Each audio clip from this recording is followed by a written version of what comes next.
Lord, sa napaka-espesyal na araw na ito, Panginoon, hindi dahil, Panginoon Lord, sa event, kundi dahil sa iyo, Panginoon. Salamat po ng marami, Panginoon Diyos, sa mga buhay ng mga kapatid ko narito. Dalangin ko, Lord, na hindi lang physically present kami sa oras na ito, kundi nandito kami, Panginoon Lord, ng buong buhay namin, Panginoon Lord. Salamat po na itong mga nandito, mga anak mo, Panginoon Lord, na nagbigay ng ganang oras para sa iyo ay mabusog at masapatan ng kanilang kauhawan sa iyo, Panginoon Lord. At dalangin ko sa oras na ito, Panginoon Lord, habang kami, Lord, ay patungo sa pakikinig ng mga salita mo, tanggalin mo, Panginoon Lord, at hadlangan mo, at sirain at wasakin, Panginoon Diyos, sa mga panukalan ng kaaway, na pilit, Panginoon Lord, sumisira ng aming kasabikan sa iyo, Panginoon Lord. Kung paanong sabi ka ngayong araw na ito sa amin, nakita namin, Panginoon Diyos, kung paano mo kami niyakap sa simula pa lang ng pagsamba, ramdam na namin, Panginoon Diyos, yung sarap ng yakap mo, Panginoon Lord. Ang sarap, Panginoon Lord, ng yakap mo, yakap na hindi kayang ibigay sa amin ng aming mga katabi. Hindi kayang ibigay sa amin ng mga tao, Panginoon Lord, na mga mahal namin sa buhay, kundi tanging ikaw lang na ang makapagbibigay nito. Yakap na nakapagpapalakas, yakap na nakapagbibigay ng kapayapaan, yakap na nakapagbibigay ng tapang para magpatuloy sa buhay nito, Panginoon Lord. Panginoon, ang gawain sa maghapon ay pinagkakatiwala namin sa iyo at hayaan mong sa oras na ito, tumuto kami sa iyo. Tumuto kami sa mensahe mo, tumuto kami, Panginoon Lord, sa revelasyon na gusto mong sabihin sa aming puso, sa aming isip, sa aming kaluluwa, Panginoon Lord. Sa umaga nito, kayo mapapurihan, maparangalan sa pangalan ng Panginoong Hesus. Amen. Amen o, panapakan natin ang Panginoon. Ayan. Nakakatuwa, no, dahil ito ang ating gawain ngayong araw na ito ay naisingit na mo ito dahil talagang ayaw ko ng ating mga ibang leaders na wala akong tayong gagawin sa bawat buwan. Ano. So ito, ngayong last week na lang buwan, paalala niyo sa akin mamaya, pag-pray natin yung mga nag-birthday. Sino mga nag-birthday nung itong buwan? Isa lang ho ba? Solo. Mamaya, pag-pray na ho natin. So ngayon nung araw na ito ang mensahe natin, ay sa Roma chapter 12 verse 1. Okay ho, prepare natin ang mga Bible natin. Yan, yung may mga Bible. Yan, piyok-piyok pa. Yung may mga Bible ho, pakilabas na. Yan ho ang armas natin. Yung may mga notebook naman, ganun din ho, ilabas na natin. Roma chapter 12 verse 1. Sana ho, naunawaan natin ito. Kung paulit-ulit na natin ito nabasa, paulit-ulit na natin napakinggan, sana ho ngayong araw na ito ay malaman natin ang kahulugan. Roma chapter 12 verse 1. Ito ang mensahe ng Panginoon sa araw na ito. Ialay ang sarili sa Diyos. Amen. Nagpunta ka ba sa araw na ito? Dala-dala mo ba ang sarili mo? O baka, Pastor, excited ako ngayon kasi may bibigay kay Lord, financial. Alam niyo ba, may mas excited si Lord dito. Yung pag-aalay natin sa ating mga sarili. Itong salitang ito ay halos walang nakaunawa. Bihira lang ang nakaunawa nung salitang ialay ang sarili sa Diyos. At ito ang mensahe ng Panginoon sa araw na ito para maliwanagan tayo kung ano bang ibig sabihin ng pag-aalay ng sarili sa Diyos. Roma chapter 12 verse 1. Kaya nga mga kapatid, alang-alang sa masaganang abag ng Diyos sa atin, ako'y namamanhik sa inyo, sabi ni Pablo. Ialay ninyo ang inyong sarili bilang handog na buhay, banal at kalugod-lugod sa Kanya. Ito ang karapat-dapat na pagsamba ninyo sa Diyos, sabi dito ni Pablo. Ano daw ang kailangang ialay? Yung sarili. Okay, note inote niya yung word na sarili. Okay, tingnan natin sa English Standard Version, ganito ang sabi. I appeal to you, therefore, brothers, by the mercies of God, to present your bodies as a living sacrifice, holy and acceptable to God, which is your spiritual worship. Okay, dito sa English Standard Version, ganito naman ang pagkakasalin. Bodies naman kanina sarili, dito sa English Standard Version ay bodies. Okay, tingnan natin yung kahulugan yan. Ang sarili at katawan ay halos isa lang ang ibig sabihin niyan. No? Anong ibig sabihin ng sarili at katawan dito? Ito ay nangangahulugan ng ating mga puso. Kaya tinanong ko sa inyo kanina, kung nagsimba ka ba ngayong araw na to, dala-dala mo ba ang puso mo? Mamaya, baka naiwan natin ha. Dala mo ba ang iyong puso o sarili? Ang sarili dito ay katumbas ng puso, kaluluwa at ng isip. Ayan, so linawan mo natin. So ang sarili na sinasabi ni Pablo dyan ay puso, kaluluwa at isip na nangangahulugan kapag nag-aalay ka ng sarili sa Diyos, ibig sabihin ni Pablo, iniaalay mo sa Diyos ang iyong buong pagkatao. Amen po ba? Ang puso, kaluluwa at isip ay katumbas ng ating buong pagkatao. Hiwa hiwalayin mo yan, hindi ka magiging buo.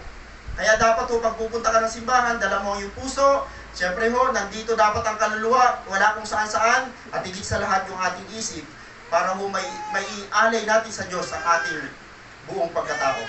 Mateo chapter 22, verse 36 to 37, paalala ko lang ho sa inyo, ito ho yung pinakamalagang utos. Okay, nagtanong kay Jesus, sabi niya, Guro, alin po ang pinakamahalagang utos sa kautusan? Alala niyo ang pinakamahalagang utos? Mababasa niyo, ganito ang mabasa. Sumagot si Jesus, ibigin mo ang Panginoon mong Diyos ng buong puso, hindi ho kalahating puso. Pastor, iniibig ko ang Diyos ng buong puso. Praise God. Kung buong puso mo iniibig ang Diyos, tama ang pag-ibig mo. Pangalawa, sabi ng Panginoon, buong kaluluwa at ng buong pag-iisip. Sinasabi dito ng Mateo na si Jesus mismo nagsasabi, kung iibigin mo ang Diyos, kailangan ibigin mo siya ng buong pagkatao. Amen. Ayaw ba natin ibigin ang Diyos ng buong pagkatao natin? Buong isip, buong puso, at buong kaluluwa, yun ang katumbas ng buong pagkatao natin. Okay. Tanong. Okay, nabanggit ko na kanina. Dala mo ba sa oras na ito ang iyong sarili bilang handog sa Diyos? Dala mo ba? Ayan. May malakas ako nag-i-amen na tatay. Ano?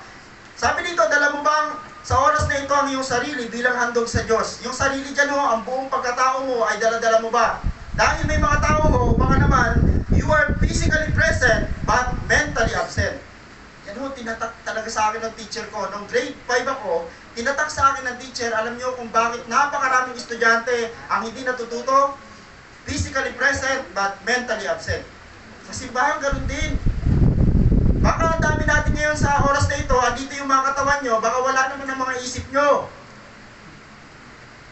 Nakaka-amen ho ba dyan yung physically present at hindi absent ang mental? Amen. Okay, huwag naman sana physically present. Kaya pala ang teacher, ang daming tinuturuan ng teacher, iilan lang mo ang nagkakaroon ng honor. Iilan lang mo ang natututo dahil puro lang pala ang gusto ng mga ibang estudyante, present lang sila sa check, attendance, laging gano'n. Sa simbahan, hindi pwede. Hindi pwedeng present ka pag Sunday, pero wala mo yung iyong isip. Okay, you are physically present but mentally absent, hindi dapat yan ganyan. Baka ho, ang iba, yung isip ay nasa bahay. Kapatid, dali mo ang isip mo dito. Tanggalin mo na muna yung bahay. Ano ba iniisip mo ngayong oras na to? Pastor, naiwanan ko sa bahay nakatakip na ulam Nakakanin ng pusa. Iniisip mo pa yon. Sa oras na ito, focus tayo kay Lord. Iwanan mo na yung bahay mo, dalhin mo yung isip mo sa oras na ito. Yung iba ho, ang iniisip sa oras na ito, baka yung bahay. Pastor, parang bukas Nakalimutan ko ilak. Ano, mayaman ba doon? Meron O baka naman, gato. Yung iba naman, ang isip nila sa oras na ito sa trabaho. Yung mga hindi ho natapos na trabaho nung Friday, nung Saturday, iniisip niya ngayon. Parang gusto niya tapusin dito sa simbahan, tapusin mo na sa isip mo. Ang isip mo sa oras na ito, ilagay mo sa Lord, i-focus mo sa Lord, huwag sa trabaho. Yung iba ho, ayun, nagpatutuwa yung kapatid ko. Ayun o, baka iniisip niya, makatulog na nga. Tara, mamaya umpisa mo na, mamaya mo na isipin yung trabaho. Isipin mo ngayon si Lord. Amen? Okay, next. Baka yung iba naman, nag-iisip ng negosyo. Andito ka sa simbahan, nag-iisip ka ng negosyo, paano tututubo yung damit. Ano naman na? Physically present ka ngayong oras na ito, pero nagkakaandam, halong balat sa tinalupan dahil physical lang ang meron ka, pero yung isip mo kung saan-saan. Tanggalin mo na muna yung negosyo, kapatid. Focus muna tayo kay Lord. Pwede po bang ganon? 100% tayo kay Lord ngayon. O, iba kayong iba naman, ganito. Baka naman yung iba naman, ay yung isip ay nasa mahal sa buhay. Yan, yung mga dalagat binata. Ay, wala dito yung Iniisip niya lang, iniisip yung wala, hindi niya tinignan yung nandun. Si Lord nandito kanina pa, dapat focus tayo sa Kanya kaysa dun sa mga wala. Amen po ba? Sino dito yung iniisip? Pastor, wala na naman yung kaibigan ko dito, yung mga in-invite ko. Huwag mo silang isipin sa oras na ito. Isipin mo si Lord na makapokus ka kay Lord. Okay, may iniisip pa mo ba dito yung patay na? Iniisip pa rin na gawin dito. Nandun na siya kay Lord, huwag mo na siyang isipin. Baka gusto mo na sumunod. Nagtatawa yung iba. Kami yung mag-asawa, namatayan kami. Sabi namin, Lord, namatay na yung anak namin, sa'yo na siya. Hindi na para isipin ang isipin, no. Nakakahadlang siya dun sa dapat mong destination. Yung dapat na goal na marating mo, nahadlangan dahil isip ka ng isip ng mga bagay na hindi mo na dapat iniisip. Okay, ho. Next, ano pa dito? Baka naman isip ng isip sa oras na ito ng mga problema, kaya physically present but mentally absent. Dahil bakit to? Isip ng problema. Alam niyo, sabi ng isang kanta, hayaan mong problema ang problema sa iyo. Amen, no? So ngayon, kung ikaw mo ay nandito, pero ang isip mo nasa bahay, nasa trabaho, nasa negosyo, mahal sa buhay, problema, ikaw mo ay ano? Ikaw ay, hirap lutang. Alam niyo yung mga taong physically present pero grabe iniisip nila, nandun sila sa simbahan na dapat sa Diyos nakatutok dahil may sasabihin ng Diyos sa kanila, lutang.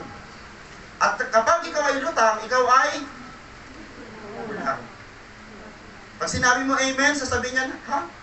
Lutang. Lutang. O yung mga nandun sa school, tinatanong ng teacher, sabi ng estudyante, amen. Ayun, lutang. O dito tuloy, pag tinatanong amen, walang makasagot kasi lutang eh.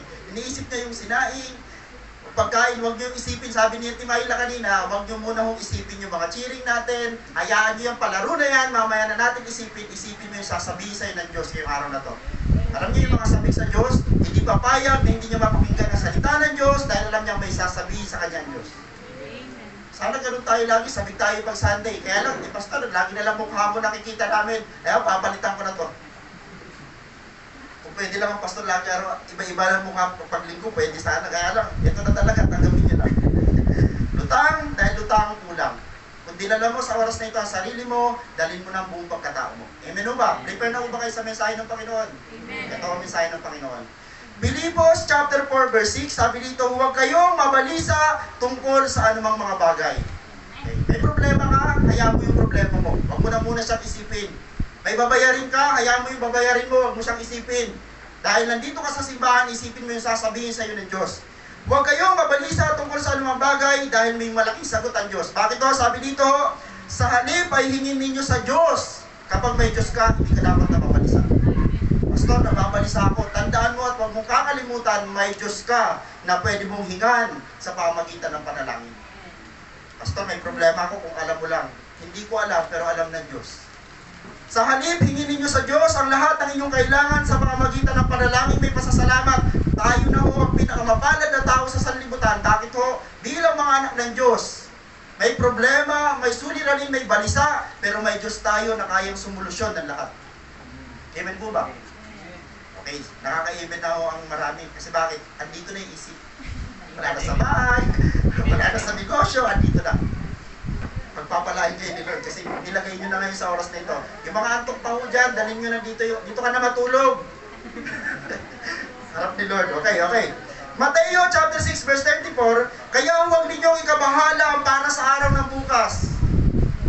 Sino dito grabe mag-alala para sa araw ng bukas? Yung nanay na nagtatrabaho yung anak, yung asawa, yung nanay na mayroong anak na nag-aaral, lagi iniisip niya, paano bukas?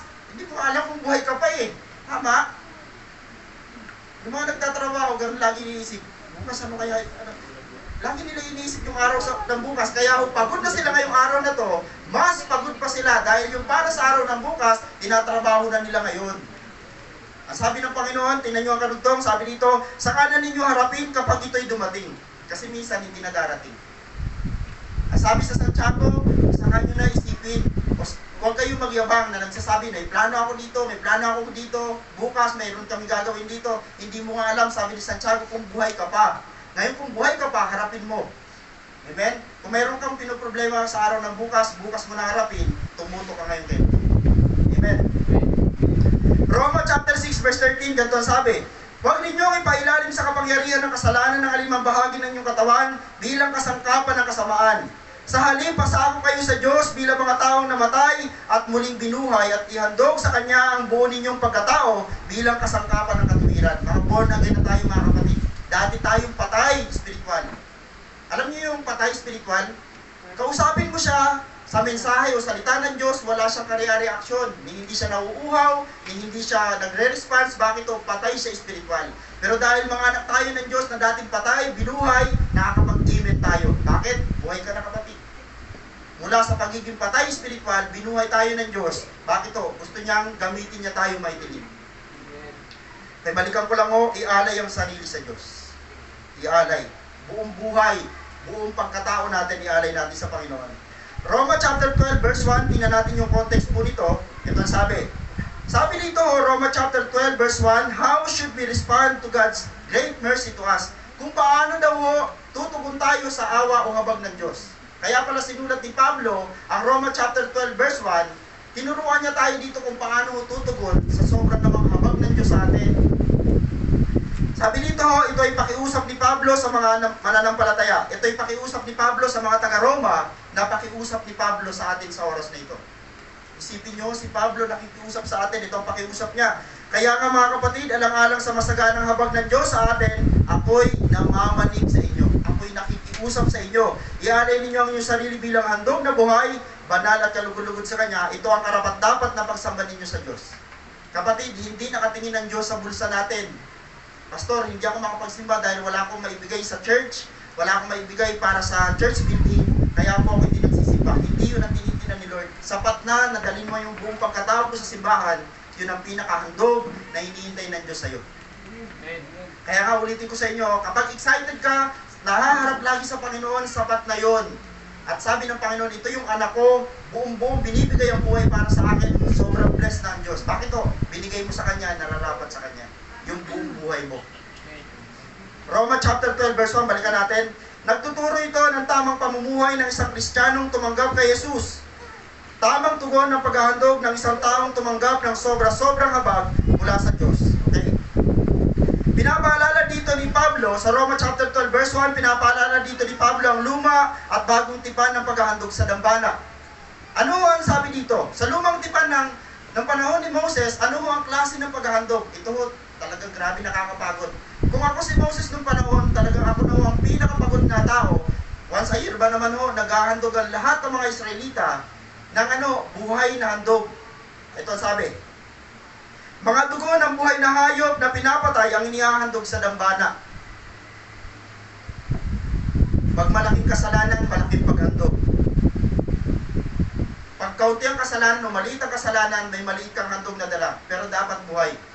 Kasi napakahalaga sa Diyos ang dugo na ihahandog mo sa dambana niya at ito ay tinatanggap ng Diyos bilang alay natin sa Kanya.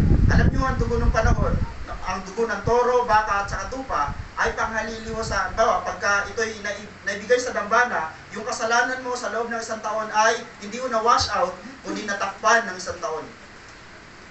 Gusto mo ba ninyo taon-taon nag-aalay tayo ng buhay na tupa, kambing at baka sa Diyos? Para lang matakpan ang ating isang taong kasalanan, sa totoo lang mo, hindi maganda yan.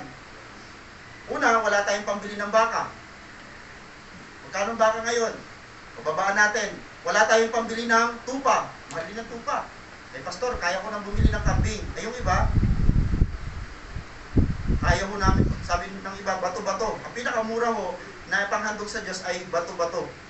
Yun ang inihandog ni Maria at Jose dahil yun ang pinakamahirap na panghandog. Paano kaya sa panahon natin ngayon, sa dami natin, kung makakahuli ka ng bato-bato? Alam mo yung bato-bato? Hindi mo rin alam. Para siyang uri ng kalapate. Noong lumang tipan, pinaalala ni Pablo na mga dugo ng buhay na hayop ang pinapatay at inihahandog sa dambana. Ngayon, sa bagong tipan ng Panginoong Hesus, gato ang sabi, dugo mismo ng Panginoong Hesus ang kanyang inihandog sa dambana ng Diyos. Na-imagine nyo mga kapatid, nung lumang tipan ng panahon ni Moses, dala-dala ng mga makasalanan, yung tupa, toro, papunta sa dambana ng Diyos, bit-bit nila, hila-hila nila, para ihandog ito sa harapan ng Panginoon. Pero nung panahon ng Panginoong Hesus, wala siyang hila, wala siyang dalang toro, wala siyang dalang baka, wala siyang dalang tupa, dala-dala niya yung sarili niya. Para saan? Para ihandog sa Diyos ang kanyang buhay. Mga kapatid, binayaran na ng Diyos ang ating mga kasalanan, kaya grabe dapat ang response natin sa Diyos na pagsamba. Amen? Dugo mismo ng Panginoong Hesus ang kanyang inihandog sa dambana ng Diyos para hindi na paulit-ulit ang paghahandog katulad ng lumang tipan na kada isang taon maghahandog ng paulit-ulit. Sa Panginoong Hesus, isang beses lang ay sapat na. Kapatid, tayo umani ng lahat ng yun. Yun yung sabi sa Hebreo. Hebreo chapter 9:11, ngunit dumating na si Kristo, ang dakilang saserdote ng bagong tipan. Siya ay naglingkod doon sa dambanang lalong dakila at walang katulad. Hindi ginawa ng tao, alalaong bagay, wala sa sanlibutan ito. Grabe yung dakilang saserdote natin, sa lahat ng dakila, siya ang pinakadakila. Si Jesus Christ sa kanyang pangalan. Okay Hebreo chapter 9 verse 12. Minsan lamang pumasok si Kristo sa dakong kabanal-banalan at ito'y sapat na. Sabi dito, minsan lamang isang beses at ito'y sapat na, hindi dugo ng mga kambing at bisirong baka ang kanyang dalang handog, kundi sariling dugo sa ikapagpapatawad ng mga kasalanan natin. Mga kapatid, mahal na mahal ka ng Diyos. Alam ng Diyos, hindi mo kayang bayaran ng kasalanan mo, kaya binayaran na ito ni Kristo. Ganun ho kabuti ang Diyos natin. Alam niyo ho bang sa loob ng isang araw, kaya mo magkasala ng maraming beses? At nakita ng Panginoon, wala isa man sa atin ang hindi nagkakasala araw-araw, linggo-linggo, buwan-buwan, taon-taon. Kaya sabi ng Panginoon Diyos na makapangyarihan, anak, ihandog mo ang iyong sarili sa kanila nang mawala, ma-wash out, at mapatawad ang kanilang mga kasalanan. Mga kapatid, pinatawad na tayo ng Diyos. Kung may mga panahon sa buhay natin na binubulungan tayo ng dyablo, ng demonyo, para sabihin sa atin na sa panahon na tayo nagkakasala, ay huwag na tayong magpatuloy sa Diyos, manghina na tayo at makundina. Tandaan nyo, si Jesus tinapos na ang lahat. Sa panahon na itinitingin natin ang ating mga sarili tungkol doon sa tinapos na Jesus sa krus, ipapaalala sa iyo na ang iyong kasalanan ay pinatawad na ng lubusan ng Diyos. Ganon kabuti ang Diyos. Okay. Okay, sa bagong tipan ng Panginoong Hesus, dugo mismo ng Panginoong Hesus sa kanyang inihandog sa lampanan ng Diyos. At ang sabi dito, dapat din natin ihandog ang ating mga katawan o yung ating sarili bilang mga tinubos ng dugo at buhay ni Jesus para sa Diyos. Nagpakita si Jesus ng magandang example. Although napakahirap, mahirap po mag-aalay ng buhay. Ulitin ko lang sa inyo, mahirap mag-aalay ng buhay sa Diyos dahil bakit po may mga personal pa tayong gusto. Kaya sabi ng Panginoong Hesus, kung sino man yung nakipag-isa sa akin o kay Kristo ay isa ng bagong nilalang. Mga nilalang na tayo na wala na tayong ibang iniisip, kundi yung iniisip dapat ng Diyos sa buhay natin. Tandaan nyo si Jesus Christ, nung nandito sa sanlibutan, may mga gusto rin siya, pero hindi niya ginawa yung gusto niya dahil sabi niya, mas gusto kong gawin yung gusto ng tatay ko. Amen. Tayo ho, ang tawag natin sa Diyos ay Ama. Ngayon, kung ang tatay natin ay ang Diyos, katulad ng Panginoong Hesus, huwag na natin gawin yung gusto natin, kundi yung gusto na ng tatay natin. Amen. Paalala, nagbigay o nagpakita ang Panginoong Hesus ng isang halimbawang dapat nating tularan. Although sabi ko nga sa inyo, mahirap dahil ho, nung nagpakita ang Panginoong Hesus ng example, para ho, the best at tama ho ang pag-aalay natin, hindi ho naging madali at napakahirap po nito. Ang Panginoong Hesus umiiyak din siya dahil ramdam niya sa sarili niya, meron ka ba naman katawan na nasasaktan, katawan na nagugutom, nauuhaw, pero kailangan niyang harapin ang katotohanan na lumagay sa ating mga kalalagayan. Mga kapatid, yung kalalagayan mo ngayon na mahirap, wala nang hihirap pa sa ginawa ni Jesus sa krus. Amen? Ito ay ang mag-alay ng buong buhay sa Diyos bilang handog na lalapat at kalugod-lugod sa Diyos. Yung paalala sa atin, ganito tayo din dapat maghandog ng ating mga sarili sa Diyos. Ulitin ko lang, yung ginawa ng Panginoong Hesus, tinapos niya yung bagay na yon para mamodelo sa atin, para maging example siya sa atin. Tinapos niya para tapusin din natin. Mga kapatid, walang urungan. Kung pumasok ka sa pagiging isang Kristiyano, dapat dito ka na magtapos. Amen. Yung iba ho ganito, magta-try lang muna, try. Kaya ho magugulat kayo, may mga bisita tayo minsan. Yan yung mga tao nag-a-attempt, nagta-try sila. Alam niyo, maraming tao sa panahon natin ngayon, sabi ng Biblia sa 2 Timoteo, darating ang panahon na ang mga dadalo sa simbahan ay yung mga gusto na lang nila, ang gusto nila mapakinggan. Pag hindi nila gusto yung sinasabi ng pastor na sinasabi ng Diyos, aalis sila at hindi na magpapatuloy. Maraming salamat dahil kahit hindi niyo gusto ang salita ng Diyos, nandito pa rin kayo. Ibig sabihin, ano ibig sabihin yan? Mas gusto niyo marinig ang gusto ng Diyos kaysa gusto ninyo. Amen. Darating daw ang panahon, maraming mga tao ang maghahagilap ng mga simbahan na gusto nilang turo. Gusto niyo ba laging ituro ng pastor dito kung paano yumaman? Diba ho, pag ang simbahan laging tinuturo ipagyaman, dami na pupunta. O kaya naman, ang tinuturo ng simbahan, lagi yung pagpapayaman, paano gumanda ang buhay, dami ng simbahan. Pero pagdating mo sa tamang pamumuhay, ang dami yung nasasaktan. Ibig sabihin, magpasalamat ka kapatid, buhay ka pa. Kasi nasasaktan ka, ibig sabihin, pinuputulan ka ng Panginoon. Hindi ka pinuputulan ka ni Lord para magamit ka niya sa kanyang kaharian. Tayo lahat na nandito, may kanya-kanya tayong ugali, pero nagpaputol tayo sa Panginoon, kaya tayo nananatili. Yung iba dito, mga leader na, nakakatuwa, parang kailan lang, paulit-ulit yung pastor, parang hindi nagbabago, hindi nag-ayos, ngayon leader na. inaayos ng Panginoon tayong lahat. Dahil ang gusto ng Panginoon, tayong lahat ay maging kagaya ng kanyang anak. Walang dungis. Kaya, Hebreo chapter 13 verse 15 to 16, ganito sabi, kaya't lagi tayo maghandog ng hain ng pagpupuri sa Diyos sa pamamagitan ni Jesus, pagpupuring magpahayag ng ating pagkilala sa kanyang pangalan. Okay. At huwag natin kaliligtaan ang paggawa ng mabuti at ang pagtulong sa iba sapagkat iyan ang haing kinalulugdan ng Diyos. Bukod sa sarili natin, may isa pang bagay na kinalulugdan ng Diyos sa atin. Yung gawin natin gumawa tayo ng mabuti para sa iba. Meron na ba nagsabi sa inyo, ay, ibang klase kayo mga born again, ang mabait ninyo. Normal sa atin na maging mabait. Amen? Amen. Meron ba sa inyo nasasabihan, sarap siguro maging born again kasi ang mabait nyo. Meron ba kung ganon? Sabi dito, sa paggawa ng mabuti, sa pagtulong sa iba, normal yun sa atin. Bilang mga born again, normal sa atin ang tumulong, normal sa atin ang maging mabuti dahil larawan yan ng Diyos natin. Ngayon kung pag iba naman ang nangyari sa atin, parang pag natulong tayo wala sa puso, hindi ka pa talaga born again. At wala namang kabuti-butihan sa puso natin, hindi pa talaga born again. Dahil ang tunay na born again, sanay sa paggawa ng mabuti at pagtulong sa iba. Tandaan, tatapos na tayo. Tinubos tayo ng Panginoong Hesus upang maging malaya, hindi upang maging malayang gumawa ng masama, kundi malayang maghandog ng buhay para sa Diyos. Sa simbahan, walang pilitan. Sinachat ba kayo ng pastor? Mga kapatid, simba kayo sa linggo huwag na huwag kayong hindi pupunta. Alam niyo kung bakit kayo nakakasimba ng malaya? Pusa loob. Bakit to?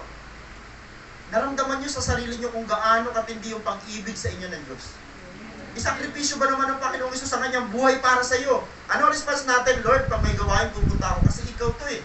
Ikaw yung nagbigay ng buhay sa akin. Hindi lang basta niligtas tayo sa kasalanan, nangako ang Diyos ng buhay na walang hanggan. Kaharian ang nag-aantay sa atin. Mga kapatid, kaharian. Naghihirap ka ba sa sanlibutan dahil tinanggap mo sa Jesus, ang dami mong kaaway, ang dami nagagalit, nambubuli sa iyo, dahil hindi mo silang pinapatulan, kapatid, may kaharian na pinangako ang Diyos sa iyo. Huwag mo silang patulan. Dahil pag pinatulan mo sila yung kaharian, ano ang mangyayari? Imbis na pupunta ka doon sa buhay na walang hanggan sa kaharian, babagsak ka na naman sa kamatayang walang hanggan. Inalis na tayo ng Panginoon doon, pero nasa iyo kung babalik ka pa doon. Tandaan niyo mga kapatid, niligtas na tayo, pero nasa atin pa rin kung ayaw mo. Amen? Kundi malayang maghandog ng buhay para sa Diyos. Kaya ulitin ko sa simbahan, sa midweek ko, lagi ako nagpapaalala, pwede ko kayo mag-midweek. Lalo sa pagsisimba, magkaroon kayo ng kasabikan, pero hindi ko kayo pwedeng pilitin. Dahil sabi dito, kung paano kayo pinalaya ng Diyos sa kasalanan, dapat malaya din kayong tumugon sa Diyos. Amen? May praise and worship pa dito na nagsabi, magsitalunan tayo, umiyak tayo, wala man siguro ganun. Pag ang anak ko na, o si Atalia nag-praise and worship, umiyak na kayo! Kasi nagsimula na silang kumanta eh. Umiyak, mapilit. Paano kaya kung gano'n yung naglilig sa inyo, pastor? Talagang pinipilit kayo, hindi pwede yan, hindi mo pilitan. Dahil pinalaya ka ng Diyos, gusto ng Panginoon kumikilos ka ng malaya. Pastor, sisimba ako dyan. Kasi ramdam ko sa sarili ko, ito yung dapat kong gawin sa Diyos na nagmahal sa atin. Amen o? Ito ang tamang tugon natin sa sobrang habag ng Diyos sa atin. Bakit sobra-sobra? Alam niyo kung bakit yung salitang ginamit dito sobra-sobra? Inulit yung sobra. Lagi niyo tatandaan, pag sobra-sobra, talagang labis-labis. Parang pareho lang, sobra-sobra mo pag-ibig ng Panginoon. Isipin nyo, inialay na niya ang kanyang anak para mabayaran ng iyong kasalanan. Itinuring ka pa niyang anak. Isipin nyo, binayaran ng utang mo. Ikaw na pala utang, binayaran na ng Diyos ang utang. Ngayon, ikaw na binayaran ng utang, hindi naman kaano-ano ng Diyos. Sabi niya, gagawin kitang anak. Ginawa ka ng anak ng Diyos. Ngayon, ginawa ka ng anak ng Diyos, ginawa ka pa niyang tagapagmana. Kahit hindi pwedeng maging tagapagmana kasi hindi ka tunay na anak ng Diyos. Ginawa ka niyang tagapagmana. Ano mana? Buhay na walang hanggan, kasama ng Diyos sa langit. Kaharian. Kaya sabi dito, sobrang habag ng Diyos sa atin. Tayo ho ang pinaka-blessed na tao, sabi ni David. Si David na nagsabi, mapalad yung mga taong yung kanilang pagkakasala ay hindi, nagkamit ng kaparusahan sa Diyos. Kasi bakit to? Yung parusa na para sa iyo, tinanggap na ni Jesus. Kaya sana naman, pag pupunta ka ng simbahan, lagyan mo naman ng pananabik, lagyan mo na naman ng saya, lagyan mo naman ng pagmamahal, nang tanggapin naman ng Diyos ang iyong handog araw-araw sa Kanya. Amen? Hamon. Okay. Bago tayo mag-pray itong hamon, iaalay natin ang ating mga sarili sa Diyos bilang handog. Bilang handog na buhay. Kapatid, nandito ka ba? Buhay. Pakitingin nga yung katabi mo. Buhay? Pastor, nakilos eh. Buhay. Pag sinabi ho, ulitin ko lang ho, pag binabanggit yung word na sarili, ang sinasabi dyan ng Diyos, buong pagkatao. Ialay natin ang ating mga buong pagkatao sa Diyos bilang mga handog na buhay, bilang handog na banal. Pastor, paano ako naging banal? Ulitin ko lang ha, sa atin dito, sa totoo lang, kung tayo ho'y magpipintasan, titingnan natin yung mga kasiraan ng bawat isa, wala hong maganda. Tingnan mo yung katabi mo, may makikita, ang itim naman ito, paano ito naging banal? Yung isa na, ang pandar ka ba? Sorry. May amoy pastor eh. Paano naging banal? Ang kabanalan mo ay dahil kay Kristo, hindi dahil sa iyo. Kaya nga pagpapasok ka sa simbahan ito, ang tingin mo dapat sa katabi mo si Kristo nang wala kang mapintasan. Kapatid, kaya ka pala. Ang iba mo, meron pa uba sa inyo dito, ilang, kakamayan ka lang eh, ilang ka kasi nakita mo yung kamay, parang pag ginawa ka yung kamay, durog. Basta hindi nabugas eh. Pag ang tingin mo lagi yung physical, hindi mo may papakita o papatawa sa mga kapatid natin, mahal mo siya. Pero kapag ang tingin mo sa kanya ay, kapatid ko to kay Jesus eh. Kay Jesus, lagi ang tingin natin. So, ihandog natin ang ating mga sarili bilang buhay, banal, at kalugod-lugod sa Kanya. Sabi ng Biblia, ito ang karapat-dapat na pagsamba natin sa Diyos. Kapatid, kung ito ang ginawa mo, dinala mo ang sarili mo bilang handog na buhay sa Diyos, banal, at kalugod-lugod sa Kanya, sinisigurado ko sa iyo, sa araw at oras na ito, na ibigay mo sa Diyos ang karapat-dapat na pagsamba. Mga kapatid, ulitin ko lang, sa araw ng linggo, samahan nyo ng saya. Iwanan nyo sa inyong bahay ang lahat ng problema, iwanan nyo sa inyong bahay ang lahat ng mga alalahanin. Pagpunta mo sa Diyos, buong buhay, buong pagkatao mo, dala-dala mo. Diba? Sarap sa pakiramdam. Iniaalay sa iyo ng Panginoon, hindi ang kalahati ng kanyang katawan, buong buhay niya, iniaalay sa iyo. Ang katumbas noon ay buhay din natin na buo. Ang gusto ng Panginoon, ibigay natin para sa Kanya. Mga kapatid, ito ang mensahe ng Panginoon sa araw na ito, ialay natin ang ating sarili sa Diyos. Pwede po bang palapakan natin ang Panginoon? Minsan po tayo ay umawit sa Panginoon ng isang espesyal na awitin. Dito sa mensahe ng awitin noon, sabi dito,